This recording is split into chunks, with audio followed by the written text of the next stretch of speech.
गोटे कप नहीं जाइए अटा, 2 चामच नहीं जाइए बेसन, अल्प टिके लंका गुंड, स्वाद अनुसार लुण, धनिया गुंड, हलदी गुंड, जीरा आउ जीरा गुंड अल्प टिके नहीं जाइए, गोलमरीच गुंड सब तक हल्का मिसई नवा, हेंगु आउ जुआणी ताकू भी मिसई दउची आउ अल्प अल्प पानी देकी गाढ़ा बैटर गोटे प्रस्तुत कर नवा। बेसी पतला करबानी कि बेसी मोटा भी करबानी।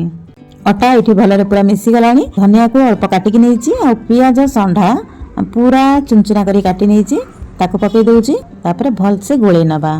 तो मैं ये गोटे पैन नहीं जाइए, अल्प टिके रिफाइन तेल नहीं जाइए ताको स्प्रिंकल कर नहीं तापर ये मैं 2 डंकी दे दउची से बैटर रू।